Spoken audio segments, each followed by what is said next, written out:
Mesdames, Messieurs, pourquoi la gauche et la droite française jouent à la même écurie avec l'ex-dictateur M. Denis Sassou Nguesso? Vous savez bien comme moi que Sassou Nguesso a été déniché dès les années 1973. C'est la droite qui l'a déniché parce qu'on a remarqué en lui, c'est quelqu'un qui n'a ni foi ni loi. Il a la capacité de trahir sans scrupule, sans état d'âme. Donc c'était un bon produit. Bon, donc c'est Giscard d'Estaing qui le met au pouvoir en 1979, c'est-à-dire la droite. Lui, après avoir assassiné son mentor, voilà. Donc 1979, la droite le met au pouvoir via le président Giscard d'Estaing. Bon, il a été éjecté par Mitterrand après la conférence des fameuses sommets de la BOL 90 qui restaurait le multipartisme en Afrique francophone dont nous avions bénéficié. Bon, en 97, Jacques Chirac le remet au pouvoir. Oui, il le remet au pouvoir par un coup d'état sanglant qui aura fait plus de 25 000 morts. Plus de 25 000 morts. Mais non, après, il est bien renseigné maintenant. Il est bien armé. Il est bien protégé, voilà, par la France. Donc, durant de 97 jusqu'à nos jours, c'est-à-dire en 2016, d'abord, il y a eu Chirac qui l'a remis au pouvoir en 97, donc on l'a détenu son pouvoir jusqu'à l'arrivée de Sarkozy en 2007, mais c'est Sarkozy qui l'a reconduit au pouvoir en 2009. Et ce qu'il faut Hollande aujourd'hui, il cherche aussi à le conserver. Donc, quel est l'enjeu? Je dirais quels sont les enjeux. D'abord, quand il a pris le pouvoir en 79 jusqu'à 91, on connaît les fameuses affaires des financement occulte des partis politiques français. Il y avait une quote-part des finances congolaises, c'est-à-dire il donnait une part pour la droite, une part pour la gauche. Et en plus les lobbyistes. Voilà. Donc la région du Congo, aide-moi, les t'aidera. Donc on te protège. Protège-nous, que ce soit de gauche, de droite. Il a alimenté la gauche comme la droite. Bon, donc ils se sont servis. Bref. Et depuis 1997 à nos jours, c'est-à-dire en 2016, ce système-là s'est accéléré. Ne se situe plus qu'au niveau des partis, gauche comme droite, et même les extrêmes gauche ou les extrêmes droite. Non.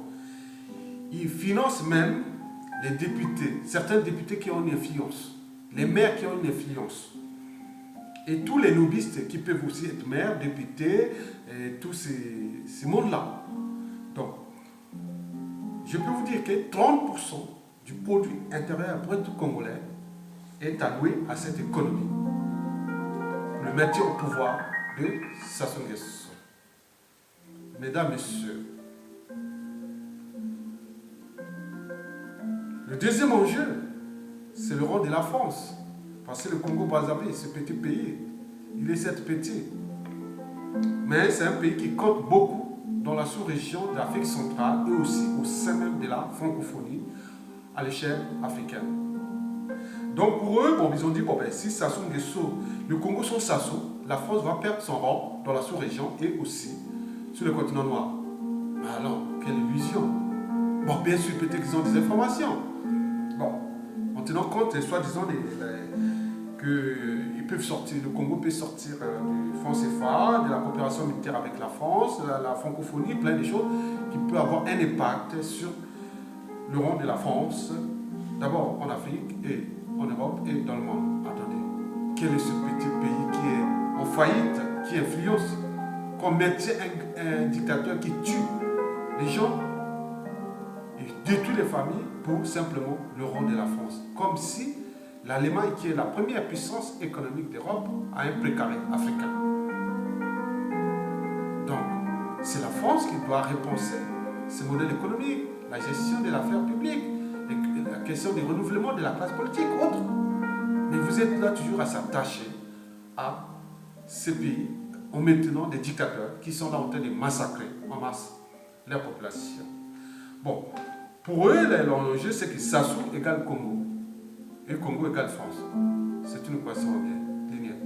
Voilà. Sassou égale Congo, c'est la propriété de Sassou. Donc comme dit Sassou est la propriété de la France, donc le Congo égale la propriété de la France. C'est ce qu'il fallait démontrer, mesdames et messieurs. Mais je pense que la France et Sassou s'enfoncent eux-mêmes. Parce que la France et Sassou, c'est comme vous montez dans un arbre, sur un arbre. Vous pouvez aller plus haut. Mais quand vous arrivez au niveau des branches, vous devenez de plus en plus fragile. Donc vous pouvez tomber point. C'est la situation qui se dirigera. Parce que le réveil du peuple sera brutal. Je vous informe, sera brutal. Et pourquoi? Sassou Nguesso a déjà des embrouilles avec 9 familles congolaises sur 10. Bon, il les a affamés. Il les a laissés sans soins. Il les a laissés sans éducation, sans justice, sans conditions de vie dignes. Pour défendre un pays, ce n'est pas les ressources qui manquaient. Il a dû gérer plus de, je vous informe mesdames, messieurs, Sassou Nguesso a dû gérer plus de 100 milliards de dollars au cours de son deuxième régime, Sassou Nguesso II. Maintenant avec la crise économique là, qui s'est vue au Congo, d'abord il est parti d'une crise électorale, puis une crise électorale, après une crise économique, une crise qui ont engendré une crise sociale, aujourd'hui on passe sur une crise humanitaire. Il n'a pas pu gérer ça pendant qu'il avait l'argent qu'il distribuait au monde entier, Papa Zinzin.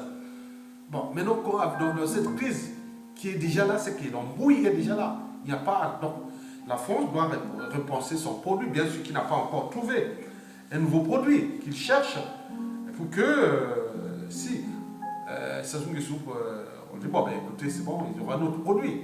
Mais je pense qu'au vu des éléments et de la situation congolaise, trouver un bon produit de la France pour Sassou, ça sera très très difficile. Parce qu'il y a une rage silencieuse. Voilà. Les gens ont toqué la porte en fait. Quand Sassou Nguesso sera mis hors d'état de et son régime. Les gens ont contrôlé la police, les armées et les renseignements et tout ça, et structurer toutes ces choses-là et de redonner l'espoir. Donc je pense que la France aura parlé. Donc l'enjeu est qu'elle comprenne, parce que il faut aller dans le sens du peuple, la volonté générale là. Donc il y a des prisonniers qui sont là, on dit que c'est des prisonniers de la France au Congo. Donc Sassou Nguesso devient un sous-traitant négrier.